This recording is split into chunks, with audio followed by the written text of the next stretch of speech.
Tu pries, mais rien ne change, tu insistes, mais le silence reste. Et au fond de toi, une question commence à te troubler. Est-ce que Dieu m'écoute vraiment ? Si tu ressens ça, reste jusqu'à la fin, parce que la réponse pourrait transformer ta manière de prier. La vérité, c'est que Dieu entend toutes les prières, mais il ne répond pas toujours comme nous le voulons. Et la Bible nous donne plusieurs raisons à cela. Première raison, tu demandes peut-être avec de mauvaises intentions.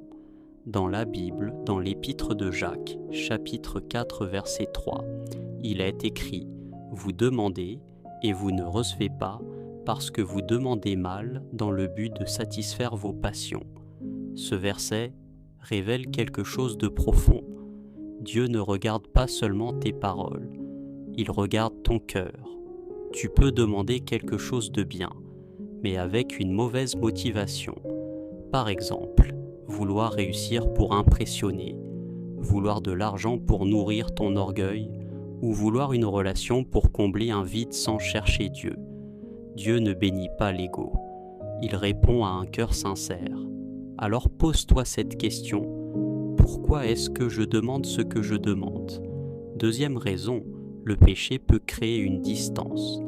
Dans le livre d'Ésaïe, chapitre 59, verset 2, il est écrit « Ce sont vos fautes qui mettent une séparation entre vous et votre Dieu.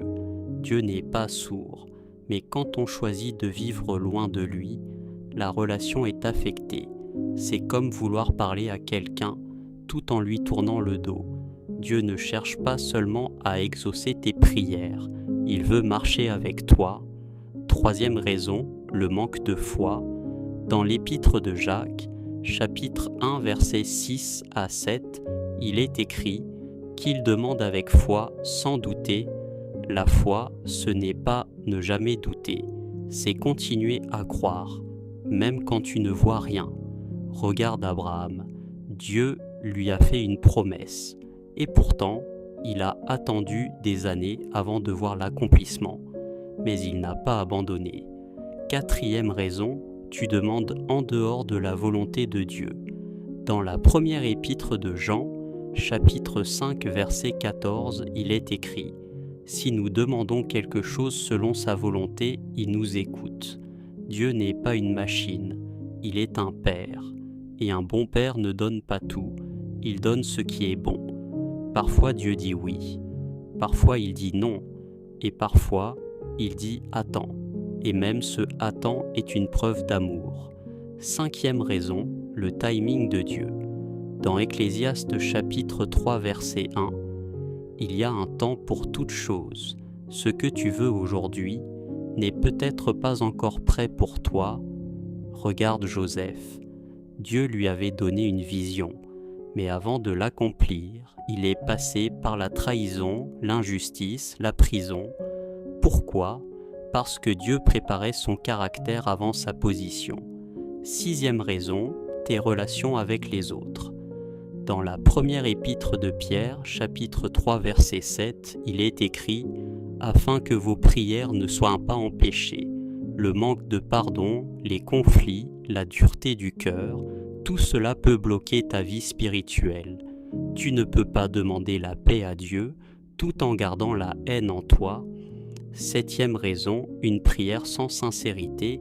Dans l'Évangile selon Matthieu, chapitre 6, verset 7, Jésus dit « En priant, ne multipliez pas de vaines paroles. Dieu ne cherche pas des discours parfaits, il cherche un cœur vrai. Tu peux dire peu de mots, mais avec sincérité, et toucher profondément le cœur de Dieu. Alors qu'est-ce qu'il faut retenir ? Dieu entend toutes les prières, mais il répond avec sagesse, pas avec précipitation. Et parfois, si rien ne change autour de toi, c'est parce que Dieu veut d'abord transformer quelque chose en toi. Aujourd'hui, ne te décourage pas. Reviens à Dieu avec sincérité, examine ton cœur, pardonne, crois et continue de prier, parce que même dans le silence, Dieu agit. Et même quand tu ne vois rien, il prépare quelque chose. Si ce message t'a parlé, écris Amen en commentaire et abonne-toi. Et n'oublie jamais, Dieu ne t'a pas oublié.